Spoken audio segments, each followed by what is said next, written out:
Good evening. We have had a bit of a scheduling snafu. It happens. This has been the weirdest thing, and anytime I try to bring this subject up, ufology, something seems to try to go awry, and that's okay. I had Tom Comwell down on my books for today, and that was a miscue. So I am going to run for you the show with Preston Dennett and Dolly Safran. I have to tell you that if you missed this show, you're going to be blown away by it. Same topic, just different people with different experiences. Tom is going to be joining me on February 12th. I can't wait. Obviously, I'm so excited. So enjoy. I hope you enjoyed this nearly as much as I enjoyed making it for you.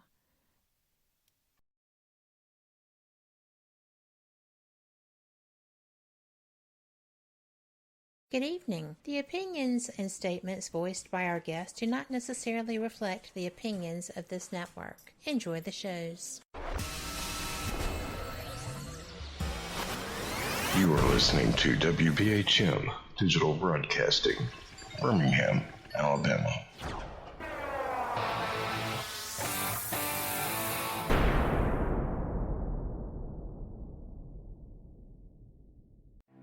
Headline edition, July 8, 1947. The Army Air Forces has announced that a flying disc has been found and is now in the possession of the Army. Army officers say the missile, found sometime last week, has been inspected at Roswell, New Mexico, and sent to Wright Field, Ohio, for further inspection. Now, historic films made in the spring of 1948 and just released show Eniwetok preparing for heavily guarded and still largely secret tests of new atomic weapons. The test's purpose is to measure atomic effects on thousands of different materials, 30,000 tons of them, not, as at Bikini, to prove military effectiveness.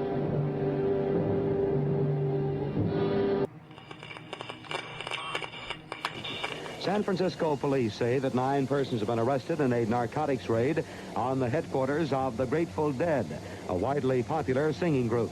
2 members of the group, Rod McKernan and Robert Weir, and their business manager, Danny Rifkin, have been booked on suspicion of possessing narcotics. 3, 2, 1, 0. All engine running. Liftoff. We have a liftoff. 32 minutes past the hour. Liftoff on Apollo 11. Tower cleared. We got a roll program. Neil Armstrong reporting the roll and pitch program, which puts Apollo 11 on a proper heading. I'm going to step off the limb now. That's one small step for man, one giant leap for mankind. Well, strange lights are causing a viral buzz on YouTube. Could we have caught extraterrestrial activity on a recent newscast? Brandon Arroyo investigates. As the newscast ended, the controversy began back on September 26th. What is that light shining in the back of the dark night sky?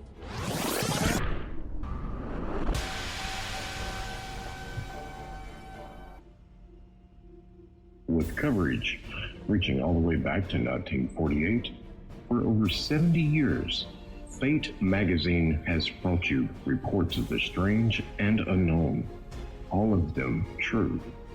Now, Fate Magazine Radio is carrying on that tradition of setting the standard in paranormal talk radio as we report and discuss some of the most mysterious and perplexing phenomena imaginable in this strange world of ours.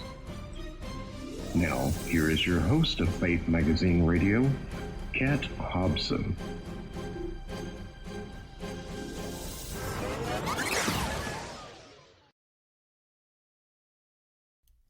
Good evening.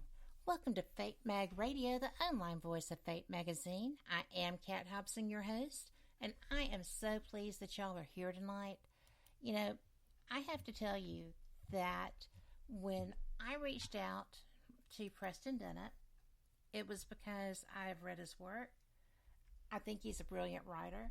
I think the information that he puts out there in his work is fascinating. He has written so many books. He has written so many articles. He's been in Fate, so you know he's good. He has written books about different UFO articles he's compiled. He has written Onboard UFO Encounters, True Accounts of Contact. And the book that I was reading when I reached out to him fascinated me. It is a book about a woman who has had lifelong experiences with being taken. She is kind of special. When she decided that she was going to go without fear into this, she wasn't afraid. They asked later what she would like to do, what she would like to learn. They were already teaching her philosophy, science, mathematics, all kinds of things to develop her. And she said she wanted to learn to pilot the craft. And they said, all right. So, my guests are Preston Dennett and Dolly Safran. And I hope I said that right, Dolly, did I? Yes, you did. Okay. And we are going to talk about the experiences that Preston's book is based on. The book, Symmetry, is just astounding. And it's actually Symmetry, a true UFO adventure. And I would venture to say that this has been an adventure, right, Dolly? Absolutely. Yes. And Preston, how did y'all get together? I'm glad you asked. It's actually a really interesting story. Thanks, Kat. It would Kat. have to be.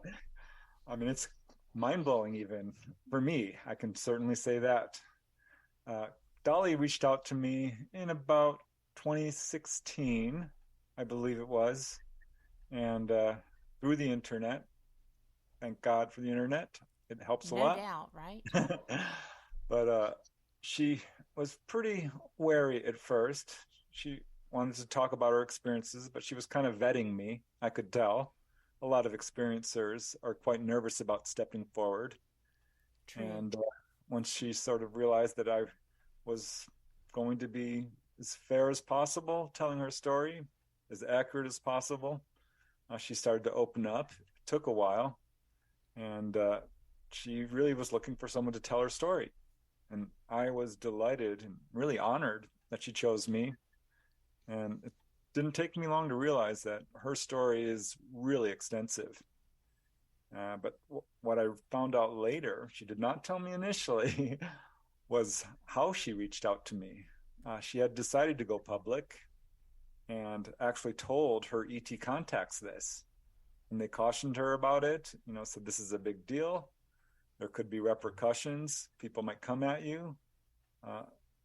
And probably people will receive you well, but you never know.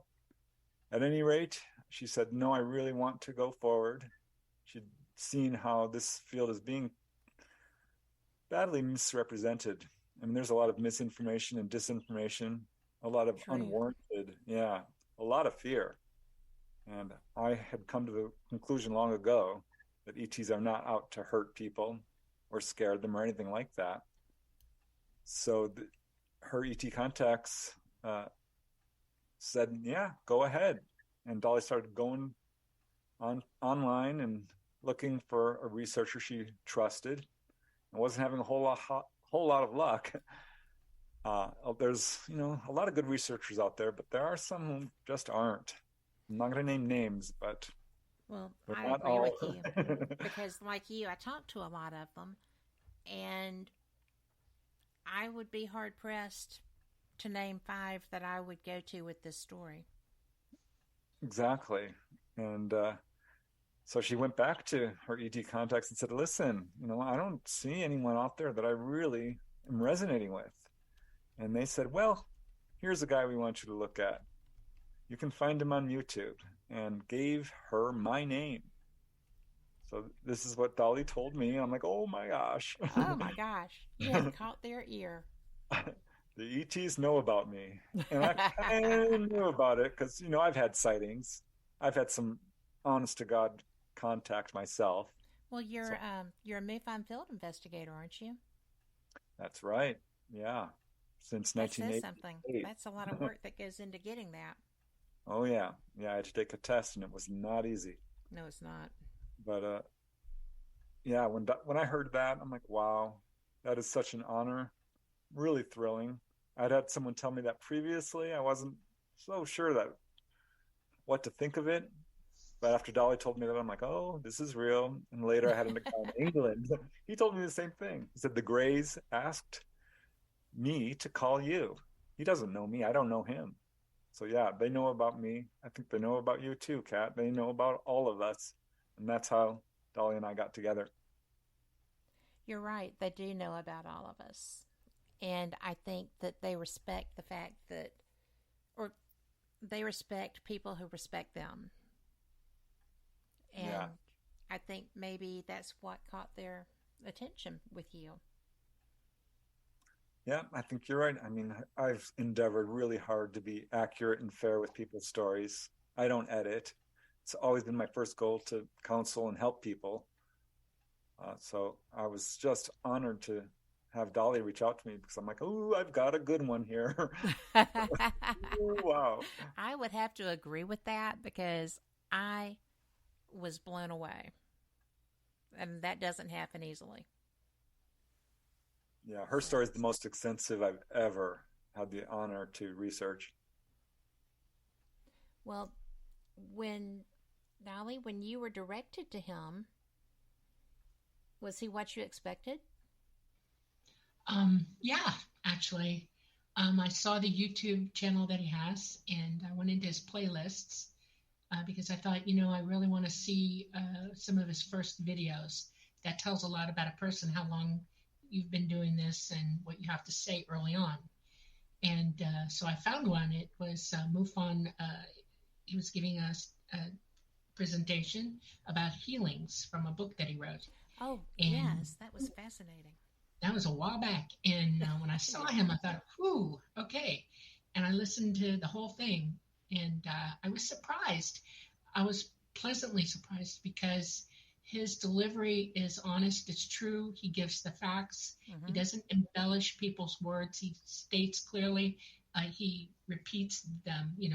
It's like you would see it in quotes in writing, but he actually gives them their voice in his presentations. And I thought, this is great, And I decided, okay, I'm going to contact him. So I emailed him. And I literally thought it would take him forever to contact me back. So I just sort of like put it aside in my head. He contacted me within 24 hours. That shook me up. I was like, whoa, and we set up a day to talk, and he called me actually. And it went from there. And I got more and more comfortable with him right away. And he asked if he could record our conversations, and I said yes. And then one day it came to, I guess about a year later, maybe more, a couple years, he said, I'm writing this book and I'm going to put your story in it. I was like, okay. And I'm thinking, wow, oh my God. And he said, can I use your name or do you want an anonymous on there? He said, do you want to present yourself out in the public? And I said, you know what? Maybe I want to be anonymous. And then I changed my mind and I said, I'm doing this in my head. I'm doing this. I might as well be me. And I said, no, go ahead, use my name. And he did it. He put the book out and freaked me out. It's like, oh my God. So you thought you were going to be part of a conglomerate of stories. Right. That's exactly right. It's the onboard experiences. I'm in that book. Yes. And I'm still talking to him. He's still vetting me. Trust me. I mean, he was piling through my life like crazy. And he wanted all the information I could hand him, all the proof I could hand him, and it took a while because it's an extensive life that I've led. Yes. And then I get the day he called me up and said, look, I'm writing a book now about you. I was like, wow. And that shook me up a little bit. I thought he was just it didn't dawn on me he would write a book. Okay, he's a writer. This is what he does. And I'm thinking, wait a minute, this is real. It's happening. And so he did. And we've just gone from there. It came out in May. He very politely gave me the opportunity to help name the book. I thought that was great. I already knew what I wanted. And he allowed me to help edit, and he gave me a copy of the book, before it was published. I thought that was cool, and I became in total realization that this is it. We're on board. This is a takeoff. I'm actually going to have to live up to what I plan to do, which is immense in scope. Trust me, I'm embarrassed. I'm used to being a recluse, and I'm not used to anybody. The attention is really hard for me, okay? And yes, I could see that. I'm walking it as gingerly as I can. I have my days, and I just want to tell everybody the truth, what they want us to know. It's not my story, really, honestly. It's theirs, okay? I'm just part of living in it, and their message is immense, and I'm really passionately aware of that, and I want all humanity to hear it, and they need to know the truth. Well, we do, because, and Preston, I know you'll attest to this from work that you've done in the field, that people are terrified. It is something that is the unknown for the majority of people. If you are not already experiencing, it's really scary. And right. I know, Preston, that you have to have talked to people that felt they did not have the positivity in their experiences that Dolly has had. And when you first heard that this was a woman who, from childhood on, was having personal relationships with the people that she was working with, and that it was a working relationship, how did you wrap your mind around that? Oh, I was delighted, because I vet the witnesses I talk to, and Dolly has a lot of evidence to support her story. She's got photographic evidence, video evidence, corroborating witnesses. I eventually did take a look at some of her medical records, which she, obligingly showed me. But it was clear to me, even well before that her story was genuine. Because when I talk to someone, I've been doing this for a while, 35 plus years. And you can tell pretty soon whether a person is being genuine or not. And Dolly fit the pattern. She was very wary at first. Often people who have onboard experiences in particular will say something like, listen, I don't talk about this publicly. I haven't told my spouse. I have no history of mental disease. I've got a good job. I'm educated, and all of these things. And then they start telling their story. And while there's a lot of information out in the media right now about what it's like on board a UFO and what the ETs look like and how they behave, I think as a researcher, you have a little bit of an inside scoop. And Dolly started describing little details that I don't think most people know about these sort of things. And when someone gets really emotional, it is not uncommon that people will start weeping, whether it's from a very poignant incident or something that quite scared them or something along these lines, or excited them. Dolly was very emotional at times. Some of her stories, really touching. She had me weeping, no kidding. So it became clear to me that this was the real deal. And I had a lot of questions about the UFO phenomena myself, because contactees will describe all this stuff, but a lot of them I've talked to do have a lot of fear. Yes. Like you said. And I think that is the real problem here.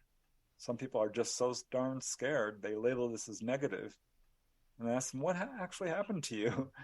And the worst I hear, honestly, Kat, is people being on board a craft and they're being physically examined. And this is real tough for people, especially initially.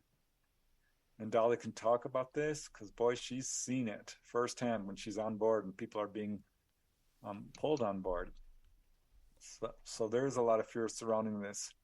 But as I spoke with Dolly, she described how the craft themselves are living beings. Mm-hmm. I'm like, yes, I've had people describe this. Let's dive deep into that. And we did. And she described all kinds of things like that. like the different types of grays. Are some AI? Why are they emotional or not? And just little details like this. What the chair. I found that part fascinating too. Yeah. So Dolly was able to fill in a lot of the blanks for me and confirm a lot of the stuff I kind of already knew. Mm-hmm. I would say 80% of her story is stuff I've heard before, but it was very piecemeal, very much through the lens of fear. So it was a breath of fresh air, and I still learn new stuff each time we do a show like this.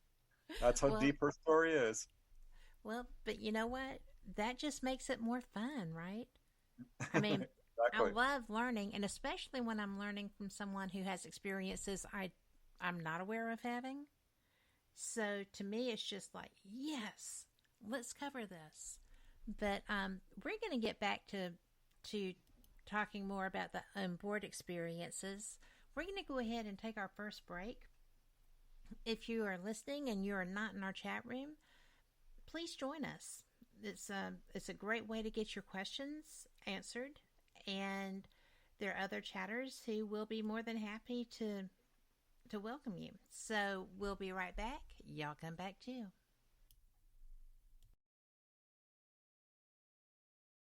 Warning, the following message does not necessarily reflect the views of WBHM-DB or its hosts, guests, listeners, or of any functioning adult in general. In fact, Frank should probably seek professional help. Listener discretion is advised. Hi there, Frank Lee here. I thought that I would spend a few moments telling you about the positivity from the network here. The overall message of para-unity and happiness, and how everyone here wants to get along with everyone out there, and how everything is just wonderful. Wait, Cat's not looking. Okay, I've got something to really tell you.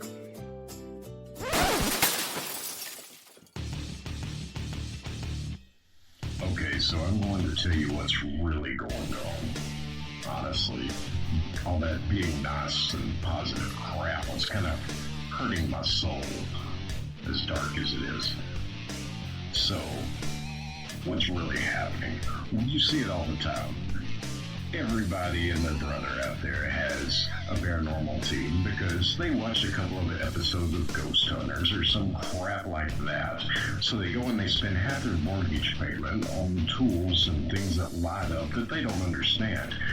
And then the next logical step, after buying matching black t-shirts and posing like 90s rappers for their Facebook page, is to, of course, have their own podcast. Well, you know what? You're not going to find that crap here. What we have here at WBHM Digital Broadcasting is the best host, the best guest, bringing you real information.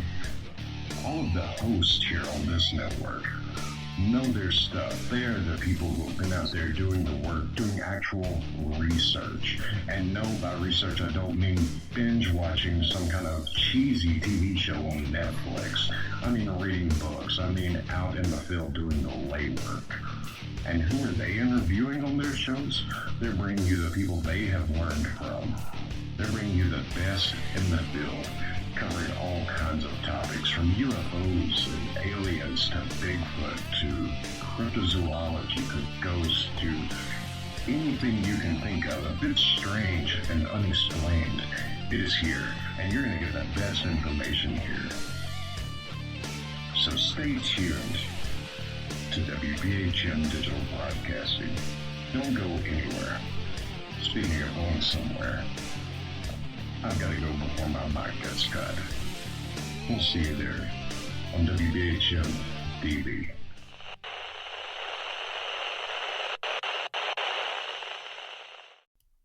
Welcome back to Fate Mag Radio. I'm Kat Hobson, your host, and I am so glad that you are here because this show is just fantastic. I am already having a good time. I am with Preston, Dennett, and Dolly, Safran, and we are discussing her experiences and how she and Preston came together to share that in the book Symmetry, A True UFO Adventure. And I'm having a good time. So we were talking about the different grays and the AI side of that. And I have to tell you that I found that part fascinating because that's what I thought. So it was nice to have that confirmed.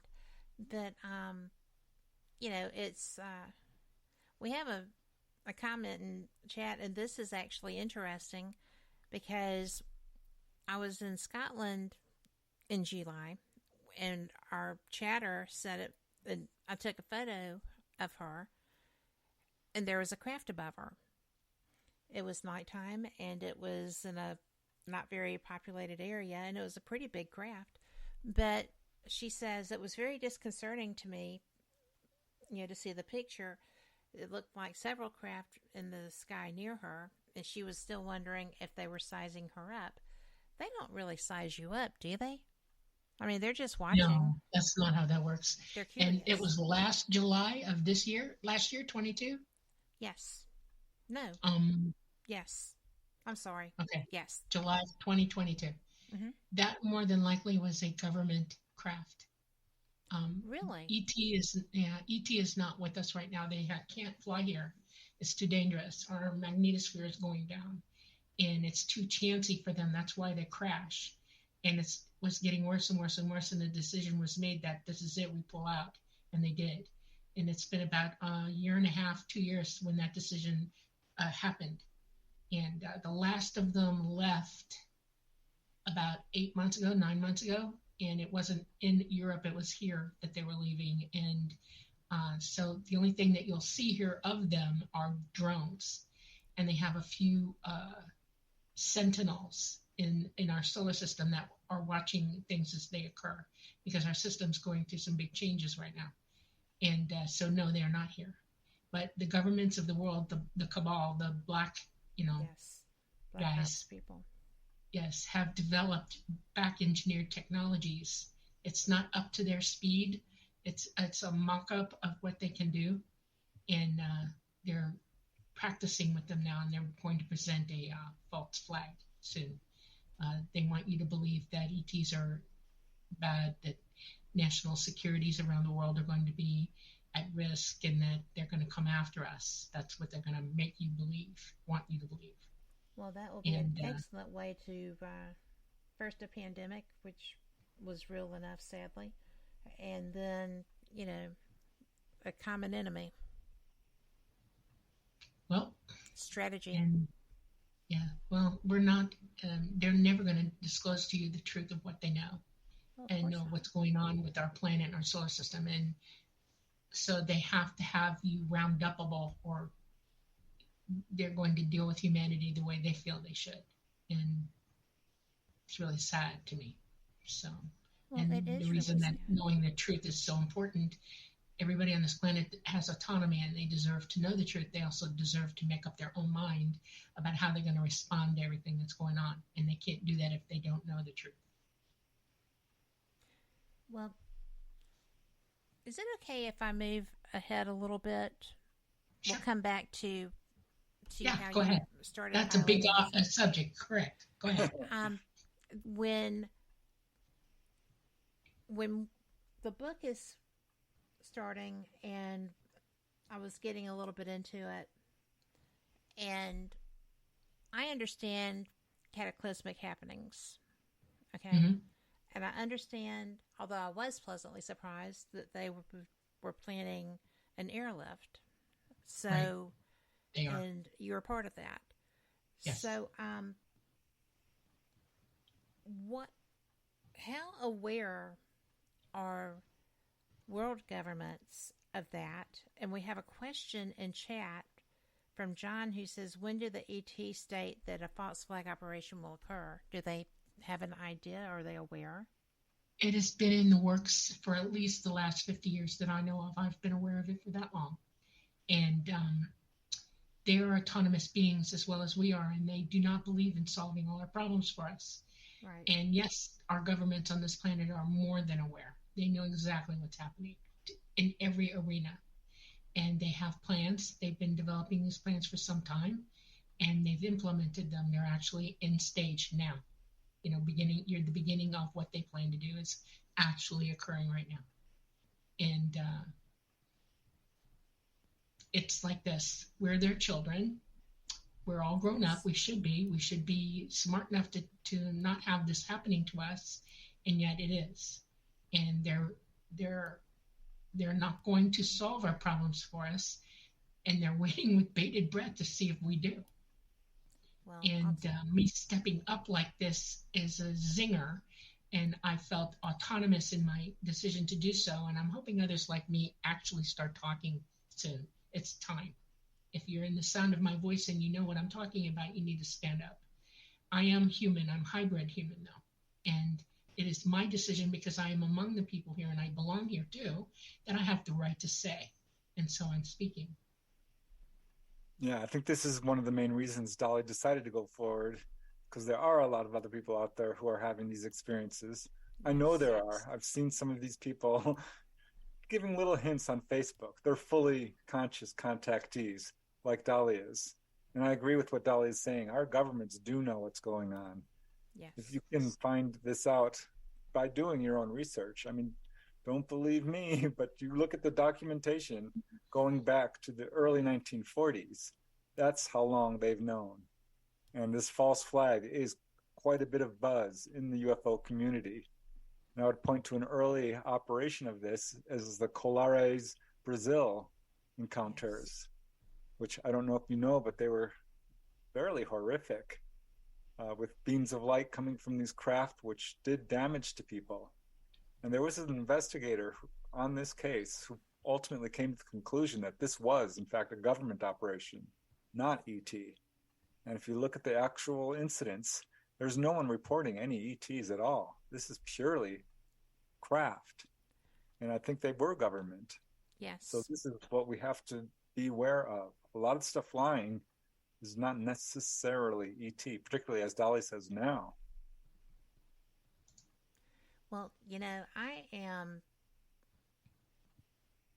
that's really actually pretty sad, because I have had craft that when I'm out for meteor showers, they like to watch them too. And they come and they park over my house. Yes. So, yeah, they stop in a constellation. I have two. One comes from one side of the mountain, one comes from the other, and they just sit there and they're there until I go in. So I've never been, bothered, because I love the meteor showers, and it's usually the Leonids. But it's just one of those things that I hate that they're not going to be coming, because I really enjoyed that just camaraderie. It felt like camaraderie. It is. It is. It is dangerous. The last time I flew, I had a lot of problems staying aloft. We surf the magnetic field lines of this planet, right, that the magnetosphere exerts on us, and they'll suddenly disappear. They'll drop off, or they'll swing right or left or up or down, and that can cause us to crash. And unless you've got really good reflexes and you've experienced pilot enough to avoid it, and the only way to avoid it really is to take off. Go straight up. That's the only way to get away from it, and you have to power up to do that, and that puts you in view of everybody when you do it. It's a very big deal, and it's dangerous, because if there's anybody within 500 feet underneath me and I do a full power up, I can hurt you. And if I'm over a neighborhood or an area where there are a lot of people, that's a dangerous thing. They would rather crash than hurt anybody, and that's exactly what's occurred. And the magnetosphere going down like it has become so hard to navigate now that they had to walk away from it. And they will stay out now until that subsides, which leaves us at a slight disadvantage, because A, they're not helping us overcome gamma radiation. That's their number one priority with us for the last 80 years. They're holding our DNA up because we're taking heavy loads of gamma, and it is messing with our DNA. There's been, if you ever wondered why so much cancer now, why so many immune disorders, why so many birth defects, why so many, how come all these horrible, horrific things are happening to our bodies? And it's because of a gamma load that you're not used to, and it matches with your DNA, and it degrades your ability to fight that stuff off. And they help people by holding your DNA up there, keeping us aloft physically so that we can make it through this time period. We have not been taken off planet yet because of our ridiculous attitudes about everything. We're violent. We don't tell the truth. We're not using our abilities. We're polluting our planet. We're playing with nuclear devices, and we're letting governments rule us as slaves. And they find that that's not a good reason to pick us up right now, okay? We have to work our problems out. They're displays to everybody on Earth, and they are many. If you want to know about disclosure, it's already happened. They are apparent. You've seen them. Everybody has had at least one sighting in their lifetime, and if they haven't, I'm surprised, okay? You don't have to have a government tell you they exist. You already know. Most of the people on this planet do. But we're trained not to believe anything. We're trained to be paranoid. We're trained to fear everything. We're trained to argue with one another and not listen to what the other one says. There's no consensus or agreement here. That's our biggest problem right there. And they can't take us yet because of that. So they're waiting for us to wake up. And my message to everybody absolutely is wake up. That's their number one voice to me about y'all. You all need to open your minds. You need to stop worrying. You need to put down your daggers against each other. Y'all need to understand that we are all one and that love rules. Love fixes everything. Love is the way. We need to take control and mature up to the point that we care about one another, to the point that love abounds all over the whole planet at the same time. We'd have already gone with them had that occurred. They're waiting for it. And that's the message. Wake up. You know? They cannot do it for us. You cannot train somebody to do something like this. You have to evolve yourselves. Yeah, I talked to a couple in Sedona, Arizona, real quick, who said, we weren't abducted. Dolly won't use that word, by the way. I know. It's a government word, and it was taught to y'all on purpose. Okay, go ahead. They said they were invited on board, and he was healed. This is a couple. He was healed of carpal tunnel syndrome and a bad knee. They're really good people. They do alternative healing in their community and salsa work. This is something I see with a lot of contactees. But at any rate, she, he's being healed, and she's asked them. These were sort of hybrid gray humans. They looked largely human, but had dark eyes and pale skin and hairless heads. And she's like, why don't you just come down and help everybody? I said, we can't. We cannot do that. We are helping those who help others. We guide. We help to the extent that we can. But it is up to you to solve your own problems. So when Dolly started saying these things, I'm like, yeah, I've heard this many times. They will intervene. They do help. They do heal. I wrote a book, The Healing Power of UFOs. Covers 300 cases. Great book, by the way. Oh, thank you. Yeah, and Dolly can talk all about how people have been taken on board and healed. She herself has. But I think this just speaks towards, people are asking, why don't they just land on the White House lawn? They're nicer than that. They're not going to upset us. They want us to take the step forward and meet them halfway. But really, it is up to us to do the right thing, to solve our problems. Well, what about the people that are working to do that? It's a tough gig, because there's so much due to the part of society that seems to be being emphasized now. It's very difficult to bring positivity on a scale that's going to be world altering. I mean, it's a one person at a time thing. I mean, I actually have a Facebook page that's just positivity to change the world, and people just, pray, meditate, do what matters to them at any time on a Wednesday. And you can up the game with that. How do you do that? By not letting negativity into your own life and shunning it. Turn off the TV, Stop listening to what people tell you you have to do for them in the government. Stop being a slave to ownership from them. Everything in your life has a bill, a tax, a law attached to it, everything. You can live in a society where that's occurring, but you don't have to be a willing participant. Turn it off. Stop listening to it. Stop playing games that are war. Stop thinking about getting mad at somebody because they're a little bit different from you. Stop that. In your lifetime, every single human being on this planet has had those thoughts, one after the other, sometimes with some of them. And you have to stop. You have to get off the slave train. You have to stop thinking yourself negatively all the time. It produces a wave of consciousness that goes out from you and hits others around you, and it helps them to turn also away from it. You can be positive on Facebook all you want, but that's a governed entity right there. Facebook actually monitors everything you say and do, and will take you out of the mix. That you are subject to their role play, not yours. So it's your neighbors that you need to play up to. In other words, in your own area where you live, if everybody sat in their home and thought, okay, 25 miles around me, there's all these people.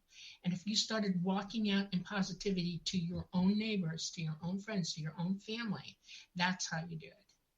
They're the ones that matter in around you. It's you're the atom and you're sending out a positive charge. You can't go over the airwaves through an entity that wants to shut you down and is constantly not letting your voice be heard. And you let your voice be heard in real time, in existence where you're at. And that's how you do it.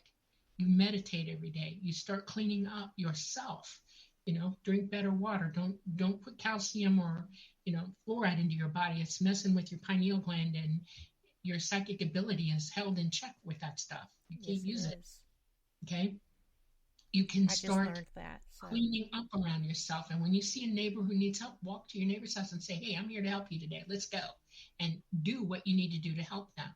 And your positivity will push its energy out to others around you, and they'll see you being positive, and it'll help guide and guide them.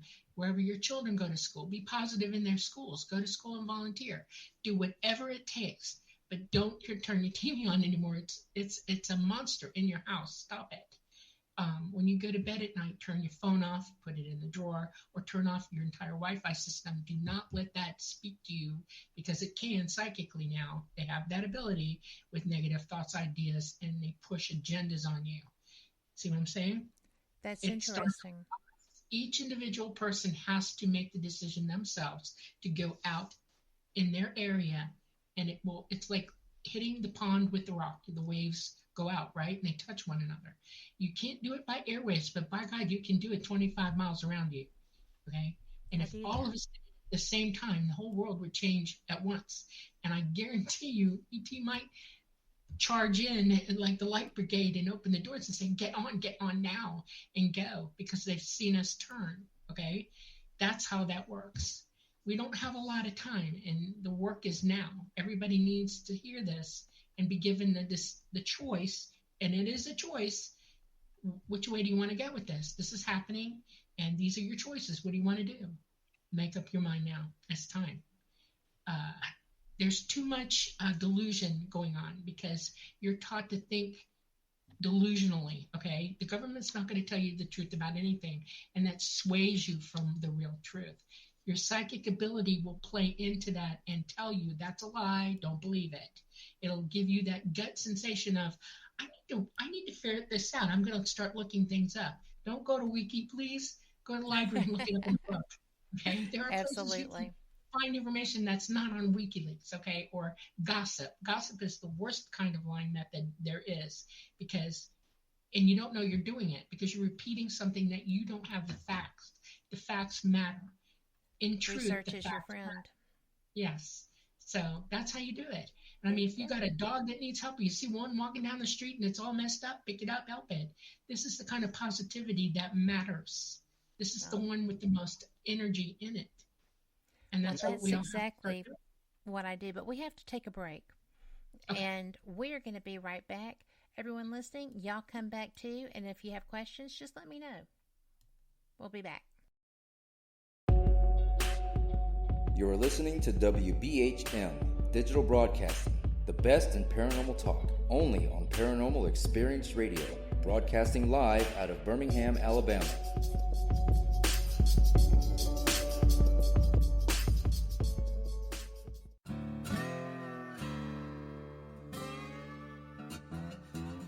Oh, come on. I'm Southern, but... Nope. That'll do. Hello. I am Kat Hobson, host of Paranormal Experience here on WBHM Digital Broadcasting out of Birmingham, Alabama. I enjoy having guests from all areas of the paranormal, from ghosts to ufology to cryptids and beyond. You'll find some of the best researchers in their fields bringing you some great information. Join me on Wednesday nights from 8 to 10 p. Eastern here on WBHM Digital Broadcasting. Since 1948, Fate magazine has brought you reports of the strange and unknown, all of them true. Fate Radio is carrying on that tradition, bringing you the unusual, macabre, strange, and bizarre. Join host Kat Hobson Sunday nights from 8 to 10 p.m. Eastern on WBHM Digital Broadcasting.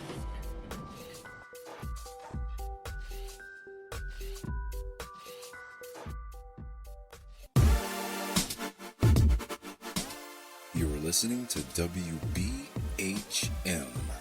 Digital Broadcasting, the best in paranormal talk, only on Paranormal Experienced Radio, broadcasting live out of Birmingham, Alabama.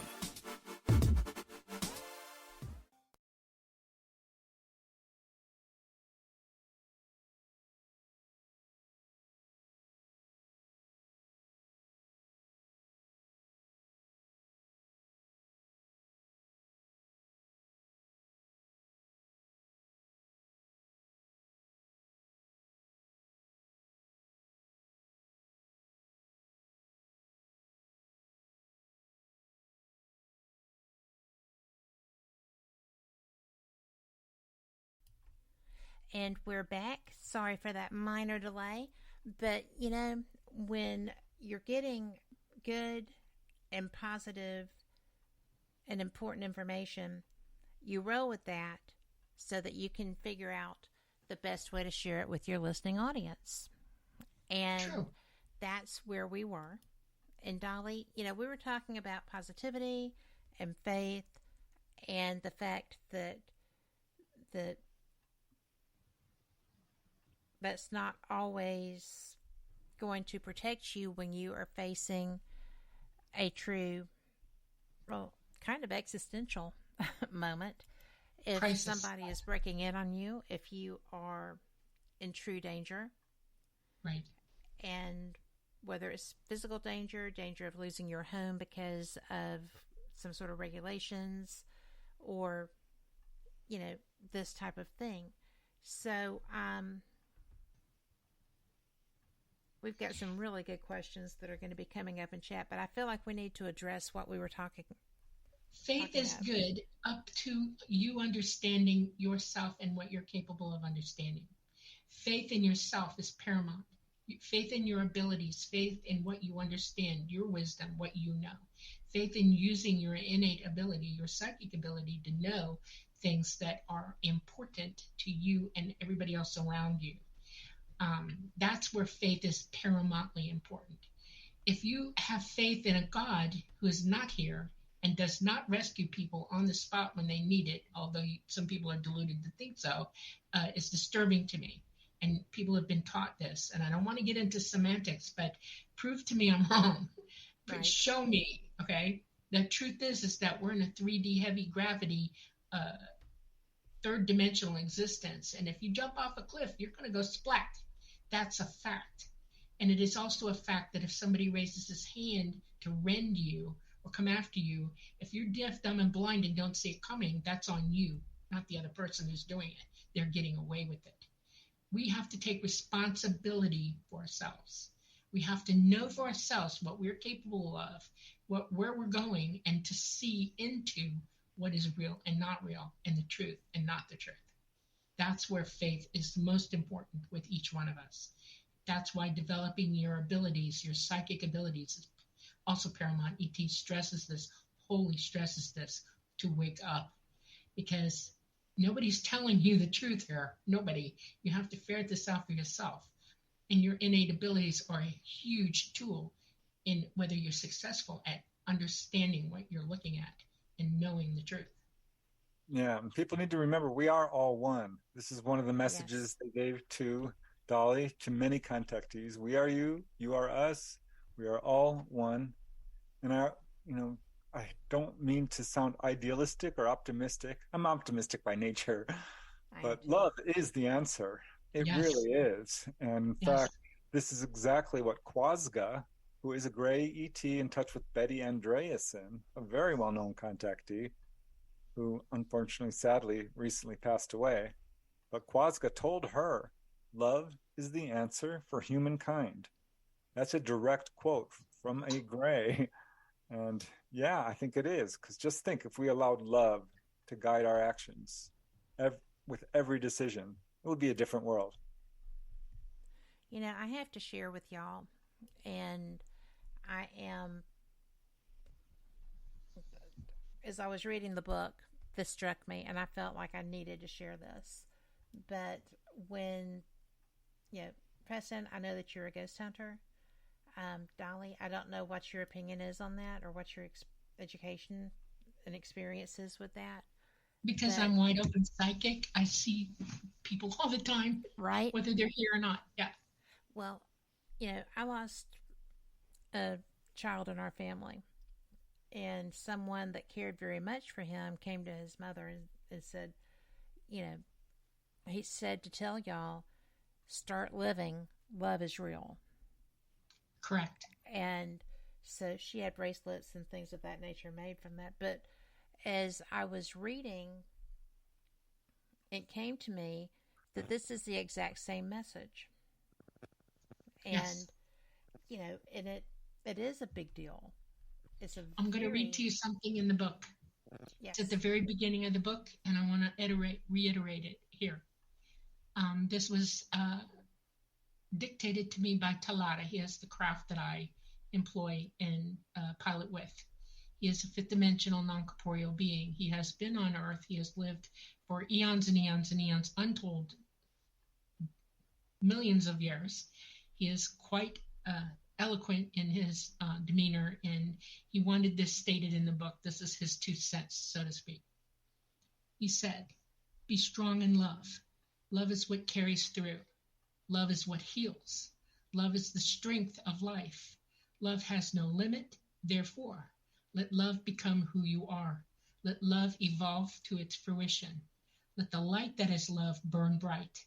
Let its wisdom guide you higher understanding. Let its power move you to teach its power to others. Love. Be strong in love. This is from an ET that indwells a craft so that they can get here. And his absolute mission is to spread love across the universe. That's his deal. And we should heed that. It's important. You'll evolve overnight if you just follow those many words. Well, and it's not like it's difficult. No, it's not. It's a natural human thing. And I guess if it's something that he is putting out to the world, it's not just a human thing. It's a universal thing. Yeah. Humans are throughout the universe. You have DNA. Oh, yeah, you did say that. All living beings have DNA. You can't exist without it. That is the symmetry of our universe. We're all related to one another. We just look different. But the humanoid genome is real, and it exists everywhere. And yes, when I say they are our progenitors, I'm not kidding you. We are dead up related to them. We are their family. They are ours. And you bet, it's all through the universe. Love exists everywhere. Yeah, and that's true with the Grays as well. It's funny because I talk to a lot of people, and they say, well, the ones that I was with didn't seem that emotional. And others will tell me, I had the most loving experience of my life. It was like holding my baby for the first time or getting married. The grays are absolutely emotional. However, there are some that you might not perceive that way, little gray AIs, and that's where I think a lot of the confusion lies. And Dolly can clear this up in a couple of sentences. But absolutely, the term extraterrestrial, alien, is even worse because they are not that far removed from us at all. We are them, they are us. We are all people. Yes. The AI are not autonomous as we are. They are instructed. They're intelligent enough to do as they should, and they know what their jobs are. They're mostly needed to be in deep space for great periods of time. Space is a dangerous place. It's full of gamma radiation. It's everywhere, and our DNA derazzes under gamma. So the ETs themselves who do come here come through light gates. They come within seconds of where they're at to get into our magnetosphere so that they're protected as well. Deep space work is done by the AI. They're educated, they can do it. They are biological AI entities. They have no soul. They can be turned off when not in use. And they really have a hard time with emotion. They seem curious. They'll ask weird questions. They'll look at you funny, and I've been around them enough to see that there's some sort of weird sense of humor that they've developed over the eons, and I recognize it when I see it. And they just don't show emotions like we do at all. You know, that is just so fascinating. And we have different questions as we go through. We're going to probably address them in the second hour when we come back because it's deep. But, you know, I had been concerned because as I've spoken with different people, because this, as I said, this is a topic that I care a lot about and that I'm very interested in. And I think it's because I have experience in it. But I was so disappointed because I personally consider Fukushima an extinction level event because we can't contain it. Nothing we send in there is standing up to it. Although now there's, I can't remember what it is, if it's lichen or if it's some sort of organism. It is some sort of organism, obviously, that is actually eating the radioactive material. Although they're microscopic, so it will take eons for that to happen. But, you know, and I had been like, we are failing miserably at taking care of where we are. So, and there are, you know, twin tower nuclear facilities, triple tower nuclear facilities. And I sit there and I look at that and I'm just like, this is not well thought out. You know, we can't fix these things when they go out. It's not responsible. Power, ego, lust for power, or the idea that you are in power and you're immune to anything that you, if you decide to do it, you're still immune to any consequences is wrong thinking, stinking thinking, as a matter of fact. And so there are huge egos on this planet and power brokers who have mistakenly decided that this is a doable thing, that they can control it. And the funny thing about that is that our solar system, our planets, our galaxy, the entire universe has its own ideas about what works and doesn't work. And the first thing that you have to know is that this planet is not going to exist as it is, ever.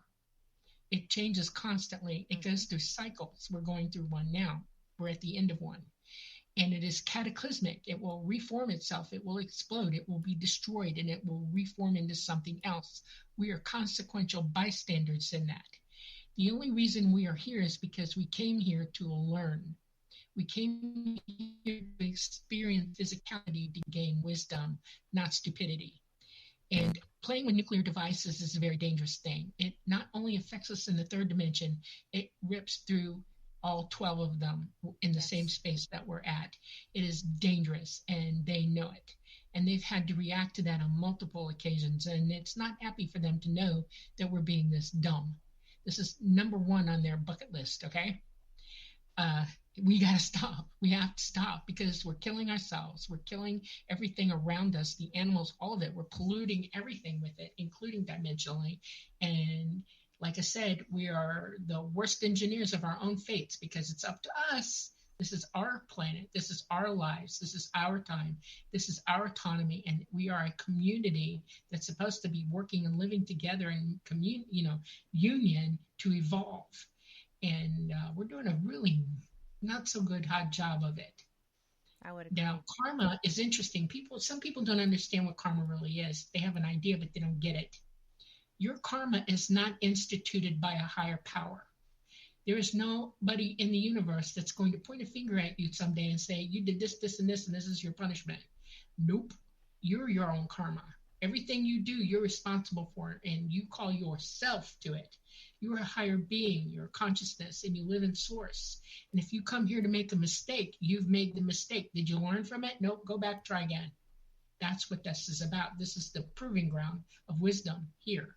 And there are other planets just like this one in the universe where that's going on, and you've probably lived on a few of them already because you're an eternal being. When you wake up, that sort of drives itself home to you. But if you're not listening, if you're not empathic, if you're like a narcissist personality, you act like you have no soul or you just don't care, you're going to wreak havoc on yourself that you don't even realize you're doing. And it's your fault, and you know it, and that you will call yourself to account for it. I guarantee it. There is nobody but you who's going to do this to yourself, and it's a long road to walk out of it. That's what people need to realize. You're not getting away with anything because you're the one who's doing it, and you know it. Your higher consciousness is trying to tell you stop. But if you're not connected psychically to your consciousness, you're not going to hear it. And that's why people act like they're dead souls, because there's no contact to their higher consciousness. That's why it's important to wake up. This is reason number 2 for that. It's expressed.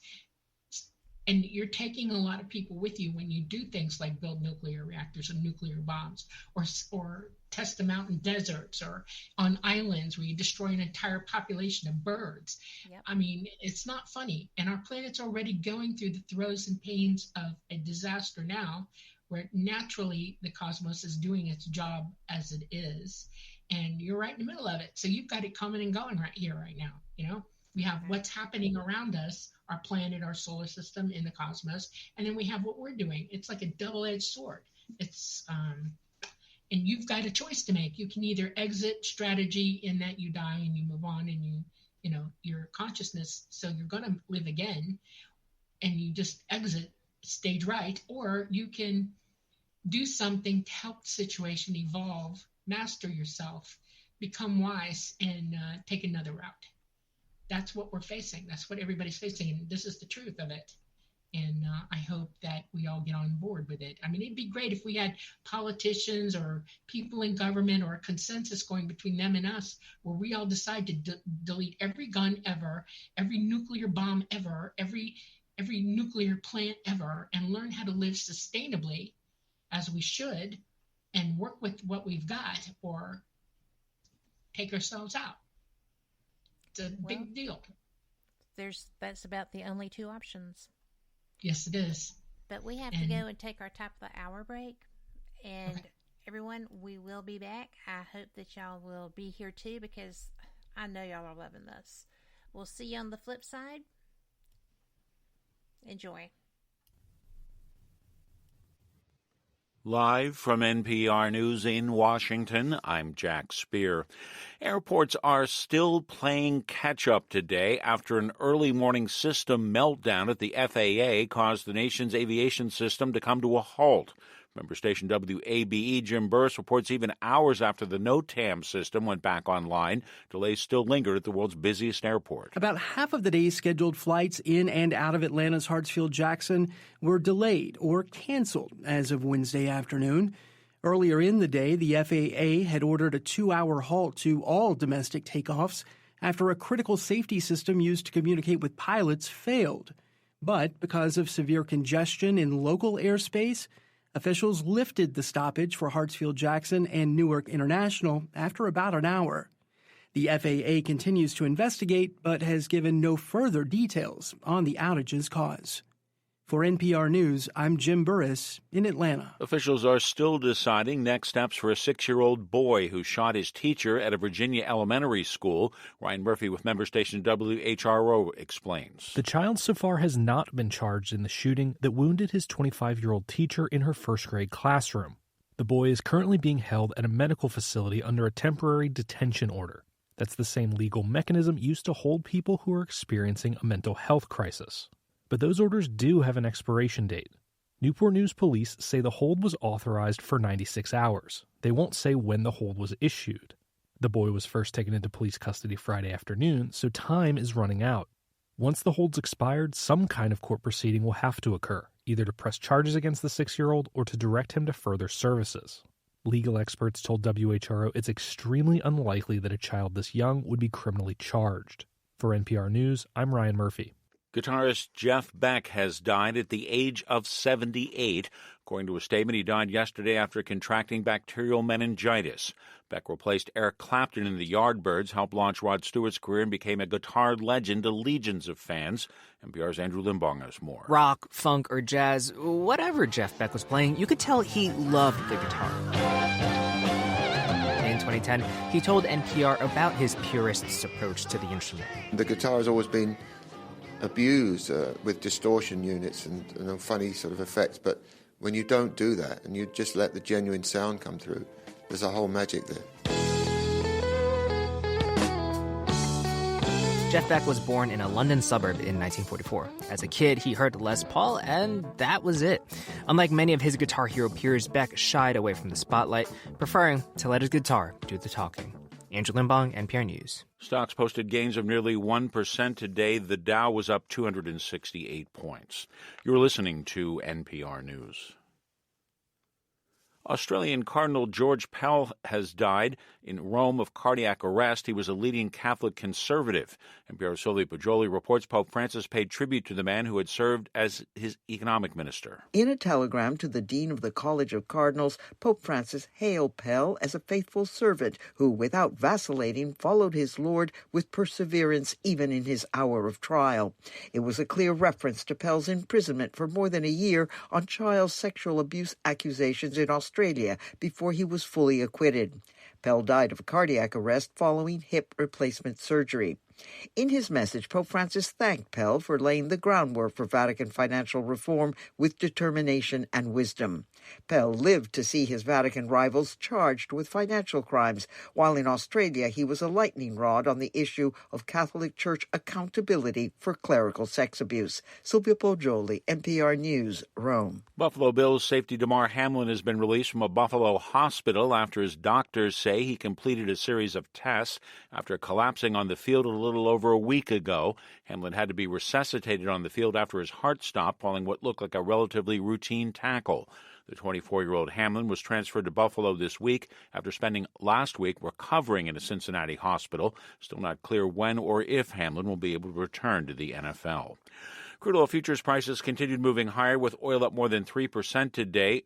Crude oil futures gained $2.29 a barrel to settle at $77.41 a barrel in New York. I'm Jack Spear, NPR News in Washington.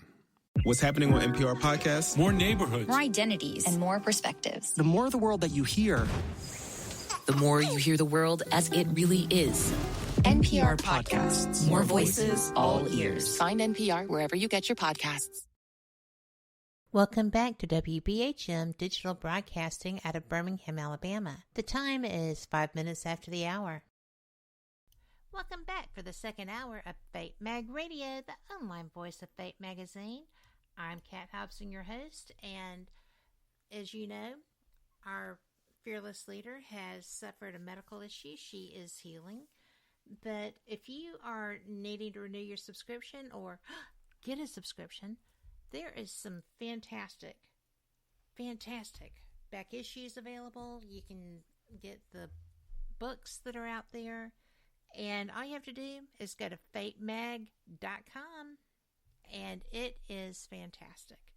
You will find all kinds of interesting articles. I just got a first edition for my birthday last year, and I am so excited. You can find everything. And if you need to fill out your collection, all you have to do when she's back is let Phyllis know what you're looking for. She'll know where that story is. She's astounding. But just check it out. And my guests tonight are Dolly Safran and Preston Dennett. And we are talking about, well, we're actually talking about all things relevant to Dolly's work with UFO visitation and driving craft to go and experience things that I found truly fascinating.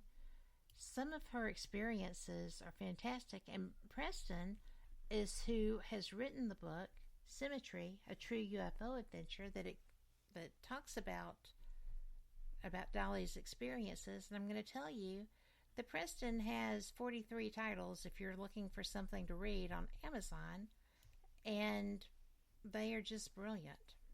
He is a UFO researcher. He is a field investigator for MUFON. He's a ghost hunter. He is just, he's just the whole package. And something that you guys do that I am fascinated by, because it wigs me out a little bit. I am not that open as maybe I should be to out-of-body experiences, but y'all communicate that way. Or have. Yes. I think that's cool, guys. Oh, it's so awesome. I remember the first time it happened because, I did get really into OBEs, astral projection.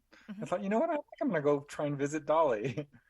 I wonder if she will see me. I didn't really expect her to, because no one has ever been able to see me when I, will go to visit family members or friends or whatever. You're like a ghost. Yes. So I just kind of did it on a lark. I didn't tell her. Maybe I should have, because what happened was pretty funny. Goodness. I came out of my body one evening, and this is, by the way, something anyone can do. There's nothing really that special about it. We all do it every night. Mm-hmm. And if you set your intention, it works a lot better. So I popped out of body. I'm like, this is what I want to do. I'm going to go visit Dolly. And I was in California, and she was, I believe, in Florida or Georgia. Yes, Florida. Florida, yeah. And so if you've done this, you know what it's like. Suddenly you can just traverse very long distances in the blink of an eye. And I found myself coming down into this room. And I'm like, oh. And I saw Dolly walk in through the door. She had the phone up to her ear, her cell phone. And suddenly she whirls around. I see her hair spin in a circle. And she stares right at me. And her eyes go wide. And I'm like, oh my gosh, I think she can see me. And she speaks to me, looking right in my eyes, and says, I can't talk now. I'm being robbed. Oh. And my first thought was, oh no, this is terrible. And strong emotion, if you've ever done OBEs, will pull you right back to your body. Mm-hmm. And it did. It cut it short. And at that time, we were speaking pretty much daily. Well, we still do. She called me up, or I called her. I honestly don't remember, one or the other. And I called you. All right. Yeah, we're talking. And I'm like, well, she didn't bring up being robbed, so I guess I must be wrong. Maybe I'm dreaming the whole darn thing. I was kind of upset because you sort of, I know it's real, but it's nice to have confirmation. And I could have sworn she looked at me. Then finally, after, didn't take that long, 10 minutes in, she's like, oh, I saw you last night.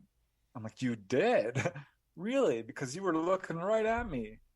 And she's like, yes. And I'm like, you were on the phone, weren't you? And she says, yes, I was. I'm like, what did you say? Because I heard you say something to me. And I wanted confirmation, so I wasn't going to tell her. Well, sure. She says, oh, yeah. She says, I spun around, I saw you there. And I have all my hair back, by the way. I'm pretty much bald, but when I'm out of body, I look good. She remarked on that, and she said, what I said was, I can't talk now. I'm on the phone with Rob. There I'm you like, go. oh, okay, Rob. Much better. That's the word I heard. So yeah, that was our first kind of, well, that's not a shared OBE, but she saw me, and turnabout's fair play. She didn't tell me this either, but she came to my house and surprised me. I was asleep in bed and something in my room. Oh, it was so cool because I'm asleep really, and something in my room fills with this bright golden, almost divine light. And I'm like, what is going on? And I open my eyes, and Dolly's standing next to my bed. Full color apparition. I mean, I can see her. And she looks great too. And smiling from ear to ear, her eyes dancing merrily, laughing kind of. I'm like, wow. So that was just the beginning of it. We've since had shared views. Oh, it's delightful. It's amazing. I can't urge anyone enough to try this and have OBEs. It will change your life. Well, it also saves on airfare. Well, yeah, it does. No doubt. Because you get to see each other, you get to experience things, and I have a friend who right now is having an experience that has surprised him. He is seeing things in a location that he loves, and it's like real time. And that's not something that has ever happened before. And it's so funny because the conversation will be like, well, I just walked in and then I saw this and this was the price and then I saw this person and and I'm like, cool. That's a really neat thing to be happening. And it's like, well, it's never happened before. I said, well, but it is now. It's all good. He's consciously remembering his OBEs. Yeah. Yeah. You're capable of many things on different levels. You can, when you sleep, you are in OBE. Your consciousness doesn't need to lay there while you sleep, and it will take off and do things. And your brain, your physical mind, perceives it as a dream. You're dreaming. Some dreams are your brain actually trying to figure things out, but most of it is you remembering OBE. But you see it as a dream. When you start to use your abilities and walk out a deliberate walkout, you are fully conscious at that point, and you will experience it in real time as it is.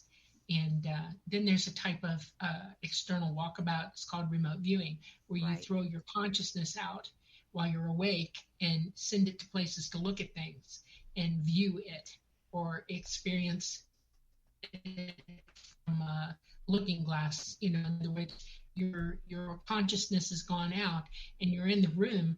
I've done this so many times I don't realize what I appear as, and they've got me on film. I have a CE5 group, and I was so far away from them a few times that I just remote viewed the CE5 that night.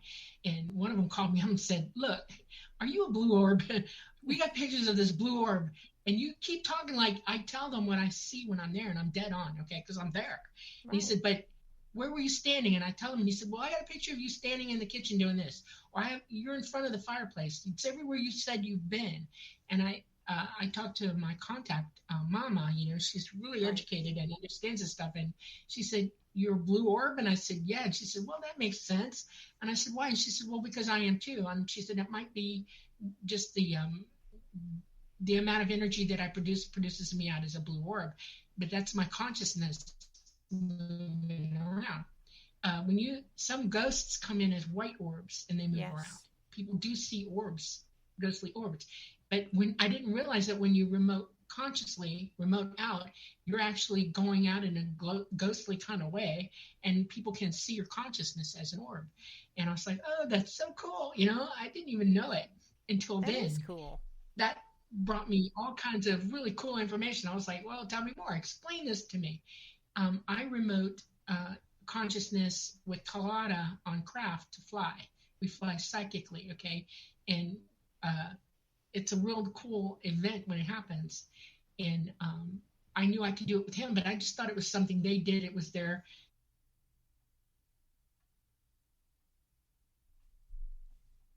With their...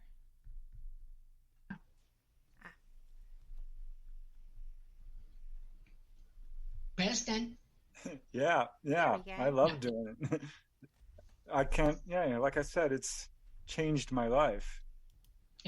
It's something I do regularly. Well, we all do. It's as safe as sleeping, by the way. I've got all the literature on this. In fact, I've got some 20 plus cases of people who've been physically healed as a result of an out-of-body experience. Really? Of everything from, colds and flus, minor conditions, cuts, but sarcoidosis, a chronic liver disease. Yes, muscular dystrophy happened to Albert Taylor. Robert Monroe, very famous for doing astral travel, had a healing. So this is actually quite common. And the things you can do, oh my goodness. You can visit your deceased loved ones, visit your spirit guides, go to healing temples, learn about past lives, do psychic development classes. There's all kinds of things you can do. Visit anywhere on Earth or beyond. Right? Yeah, go to the moon. Robert Monroe talked about that. I'm like, hey, if he can do it, so can I. And I did. It is so fun. Well,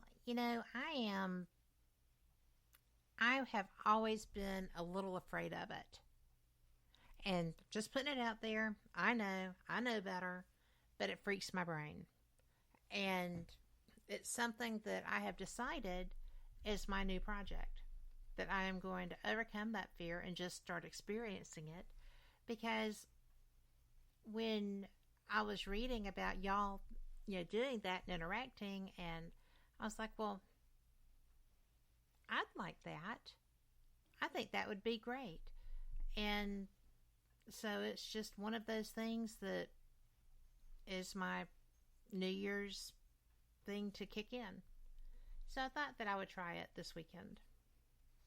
I don't know why I decided for the weekend, but it just seemed like having a good starting point. Do you meditate every day?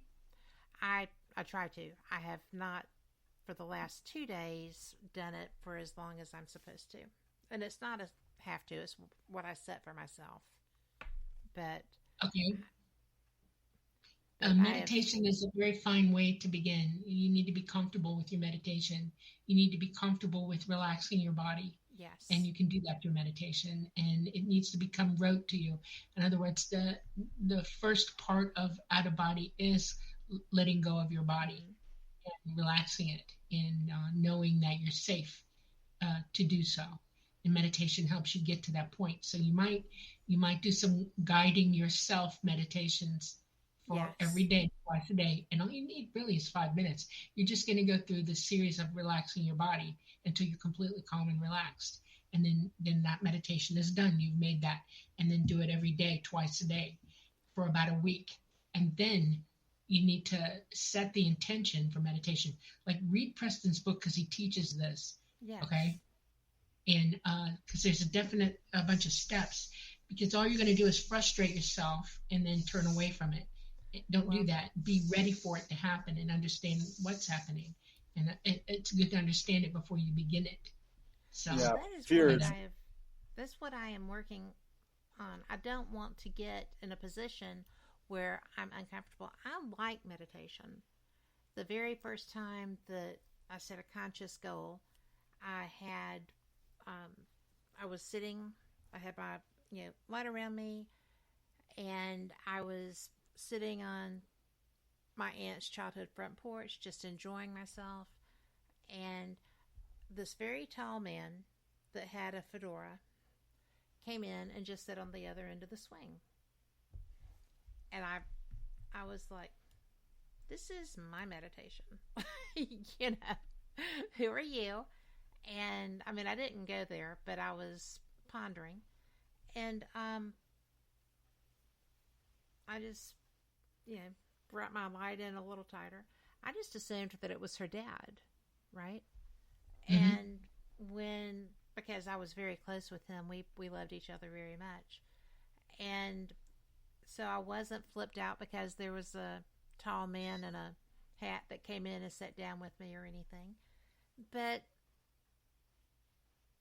it kind of surprised me because when I shared that with someone that was kind of trying to mentor me through getting started with this stuff, and just so people know, you don't need a mentor for this stuff. Just do you. It'll work much better. You'll be happy. Yeah, But it's a natural human thing. It really is. It is a natural human thing. And, that's what daydreams are made of. When you're a child and you don't know that you're meditating. Yeah, there's three main obstacles for people. Honestly, it's skepticism. They don't think they can do it. Mm-hmm. It's laziness. They don't take the time to try it. And fear. And there's no need to fear. I can tell you this for sure. I've studied this. I really have. You have a silver cord that will pull you back into your body instantly. You have people out there waiting for you. Your friends, your deceased loved ones, your spirit guides. It's going to be fine. It can be a little scary the first times you're out, but boy, it is so worth it. I was worried that my string would break. No. You can travel so far. Believe me, I've traveled beyond what I thought I could do. The stuff that you've described, I'm sitting there and I'm like, I want to see that. I want to experience that. And there is a little tinge of fear all the time. So, not all the time. It's getting so much less. But I have been slack the last couple of days. I had to have some testing done and all this stuff. So, and actually, I don't know about y'all. You probably don't. But I find that if I'm doing something that I'm uncomfortable with, I tend to just lock down. I will not do the meditation because I'm late. I have to get there. I'm doing this. I'm doing that. I talk myself out of it, which is nuts because it's so healing. And I am, now that I have actually realized that and said that, that won't happen again. Well, it might, but I'm not planning for it to. I'm planning to be much more steadfast. I have... Go ahead. When you set an intention and you follow through with it, to set an intention is important to remember also to delete all distraction from around you when you're intending to do something. When you do that, it's easy to walk into what you plan to do. If you're being bombarded constantly by other things, you tend to want to go pay attention to that. Our attention spans aren't really good here. You've been taught to do that. It's like you're multitasking, and that's the one thing you have to drop when you meditate or when you OBE. Let it all go. Thank you, Dolly. Okay? You're welcome. Because I do that. I'm a great multitasker, and a lot of times when I do that, I don't accomplish any of the things. Or not well. I don't do them as well as I could. I think that's universal. Yes, we all do it. Trust me, even me. It's a human thing. But you have to really intend and then drop all distraction, Right. And that's the first two steps. Intend, get rid of all distraction, relax, and then see yourself leave your body. See yourself sitting up out of your body and get up. And you might, Preston has described this. It happened to me when I was really young a couple times, but I'm past it now. You feel a little energetic tingle or outright shock leaving your body.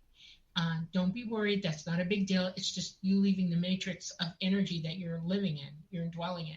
And it's a little bit of an electrical conduit kind of thing that you got to get past because it holds you in, form it. And once you get up past that, though, and you're used to it, it's easy. And then there's all kind of, Preston could talk all day and night. He's like the expert. I've been OBE my whole life, and nobody taught me. I just knew how to do it. And I've thought, how do I teach this? And then here Preston's got this book. I start looking at it. I'm like, oh, my God, he's the expert. Go to him. He's got all this, yeah. Yes, absolutely. What's interesting is this is connected to UFO contact. It doesn't surprise me that Dolly has been able to do this since a very young age, because this is actually a part of being a contactee.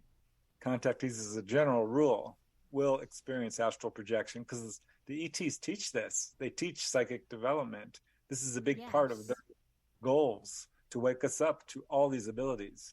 So contactees are usually profoundly psychic and will experience a wide variety of paranormal events. And people come away from contact doing all kinds of stuff. healing is really a big part of this. But astral projection, precognition, remote viewing, levitation, honest to God, actual physical levitation. I was looking at your book on that. Yes, I'm telling you, contactees report this all the time. It happened to Dolly. Yeah. They are trying to wake us up to our own abilities. Mediumship, I could go on. This is absolutely not supernatural or paranormal, really. That's just a term we use. Mm-hmm. It's natural. It is an innate ability. Exactly. Yes. We have a question in chat that I need to bring to you because it's from John, and he asked some time ago, and we have been kind of moving around so much that I wasn't comfortable stopping the flow, but I'm going to bring this out because this is something that a lot of people are concerned about. We were talking about it at the beginning of the show, and John says, if we are in need to be rescued, in essence raptured, or taken off planet by them for our greater well-being, why wouldn't they intervene now and rescue those who are already enlightened? It seems to me if we have to wait until we raise the vibration of the planet, that we'll never experience such a rescue event by the ETs. And okay, well, let me put it to you in the way that it should be put, because I hear what he's saying. Okay. And it plays back into this. If you're a contactee or if you're somebody who's enlightened and you want to go, you can go before. Not now because they're not here. I mean, we've reached the point now where they can't help anybody right now, okay? They're not here. Absolutely not. So it's coming. When they come, their purpose to do this is to get as many of us off as possible, okay? And that means wake up, because when they open the doors, you're either going to be terrified of them because you don't know what's going on and run like hell, or you're going to be enlightened enough to walk up to that door boldly and bravely and get on.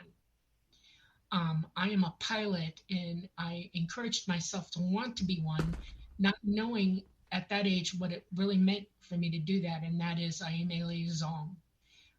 When I open the door, you're going to see me, and it's easier to look at me and not a tall gray, and go, because you've been conditioned not to see them in a good light.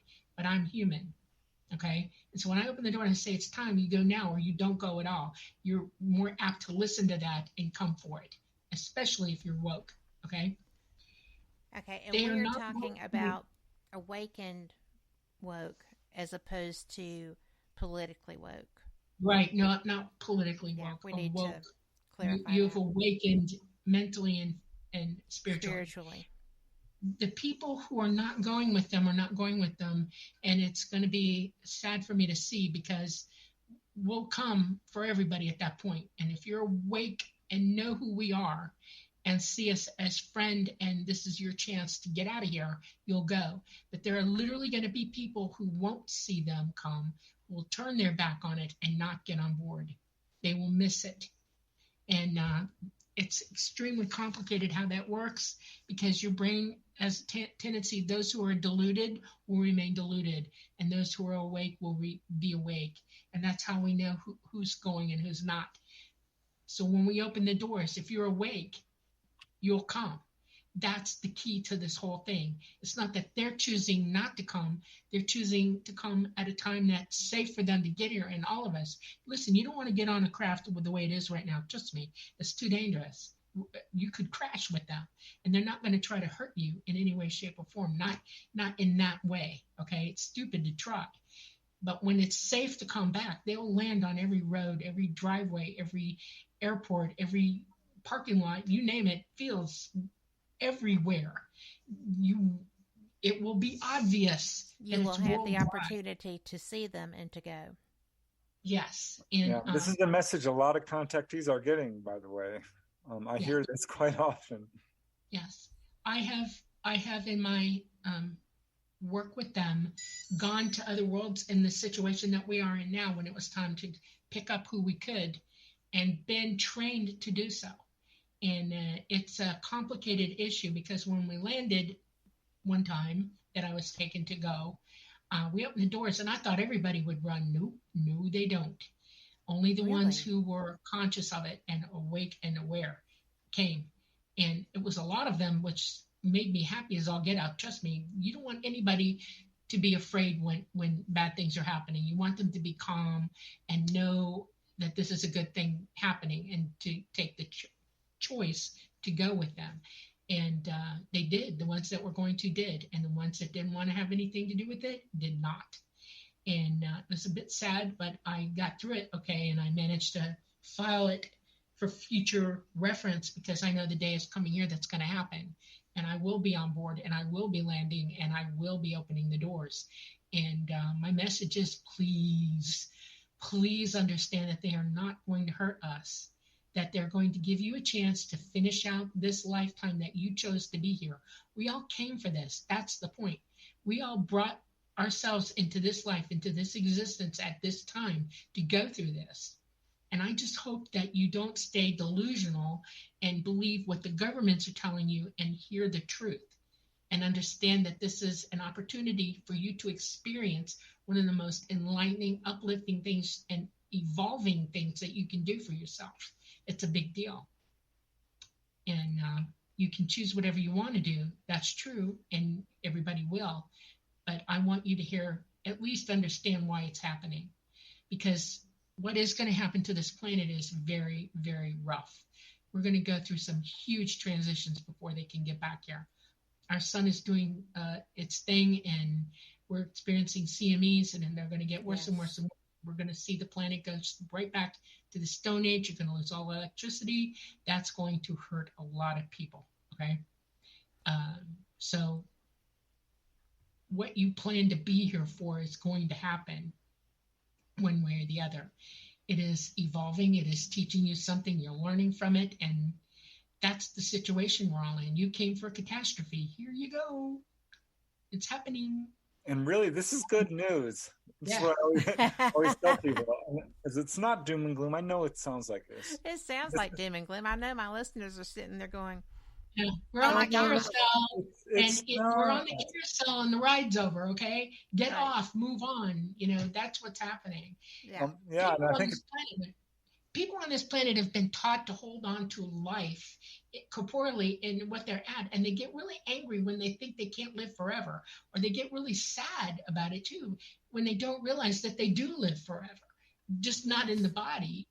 They're alive. Everything that you are is retained. It's who you are. All your memories exist. And it's a really cool thing to wake up and use your innate abilities to see that, to understand. I mean, I have multiple lifetimes that I'm completely 100% aware of, lots of them. I know who I am. You all have the ability to do that too. You can see who you really are. Your physical body. So individuals can do their own past lives? Yes, absolutely. Yes. Yeah, this is why this is good news. And it's not doom and gloom, because if you have to shed your body, say, you know what, that's fine. You can get a better body. But the fact is, life on Earth now is so rough. It's been this way for a very long time, not hundreds, thousands of years. It's not supposed to be this way. This is unsustainable, the way we're living. Yes. We should not be so unhappy, so divisive, with unequal distribution of wealth. None of this is how we're supposed to be living. And now we have an opportunity to change. And this is going to be an amazing thing that happens. So this is something we should all actually be looking forward to. The universe ultimately is safe. We are indestructible, autonomous, immortal beings with unbelievable abilities and powers. This is what we need to wake up to. This is what we need to remember. Leave fear behind. Enjoy life. Recognize the fact that we are here to learn, and take that opportunity. And I think we'll all be just fine. And we won't have to live in such fear and poverty and all the... Let me ask you a question, Kat. Okay. When you got hurt, what did you learn from that? What did it teach you? It taught me that I'm not immortal. Is what it taught me. How about that you can survive? Seriously. Huh? That your ability to survive a tragic moment in your life and supersede, ascend from it, whole, intact, your consciousness is intact in this body, even though it's hurt, is paramount for you to enjoy and learn. Yes. You're stronger than you know. And it's your spirit that's strong, not your body. And that you can bring your weak body through almost anything. Okay? Yes. I'm going to give you a few hints why this is true. And I'm talking now from my own experience. Okay? Okay. I have been, I have had death. I died once when I was 5.5, 6 years old. My spleen ruptured. I died. I came back from it. I survived it. I have been hurt, tragically hurt, with a broken neck and injuries to my body that were devastating. And I thought I would never walk again, and I did. I have been poisoned, and I survived that. I have been, I just broke my shoulder a month ago. Okay, I'm sitting here, trust me, with a broken shoulder. And it's like, okay, fine, one more, let's go. I've had, it's just everything that happens to me is a challenge to figure out, how do I exceed myself here? Mm-hmm. How do I respond to this? And this is one of the number one things that we're here for. That's why we're in a physical existence. How you respond, what your response is to everything, is your best teacher. You can either respond negatively or you can respond positively and work your way through it. And when you do, you see that all the lessons start to congeal and you go, oh, I get it. Mm-hmm. Okay. I commanded myself through this. I responded in a way that wasn't negative. I didn't hurt anybody because I was hurt. I didn't, my body is insignificant. It's me that's in control of this, not my body. Okay. You learn to live without your body in a lot of ways, that your body isn't the all superior, all being of existence. It's a temporary shell that you're indwelling to move on to other things. Absolutely. And that's why you're here. And it puts wisdom on you that you wouldn't have had otherwise. How do you know you're happy unless you've been sad? Okay. Exactly. How do you know what joy is without pain? Okay. Now, let me give you the big one. What's the opposite of fear? Joy. The opposite of fear is the joy of the knowledge that you don't have to be afraid. Yes. That the fear is the mind killer. You don't want to go there with that. Okay. You don't want it to stop you. I'm walking forward and I see something that might scare me and I stop and I'm missing this next step. And if I'm holding in place from that fear, I'm not helping myself or learning anything at all. So I walk through that barrier. I walk through it with knowledge. I walk through it with conscious will. And I walk through it knowing that whatever happens to me, good, bad, or indifferent, because I've walked through it, that I'm going to be fine one way or the other, because I'm still here in consciousness. Yeah. Okay. Whether my body is okay or not, doesn't matter. I'm still in consciousness. My consciousness can go anywhere and do anything it wants. I don't necessarily need the body to do that. And people need to wake up to that because it's transient. This is just flesh that comes and goes in this dimension that you're indwelling. Get rid of it if you have to. Go somewhere, OBE, learn what's learnable. Let the universe talk to you. The ET believe in the concept of the all mind. They believe that the universe is a mind and it's alive. And it's talking, it chats all the time. Trust me, it's chatty, chatty, chatty, chatty, chatty. It'll tell you anything. But you have to be willing to hear it. You have to listen.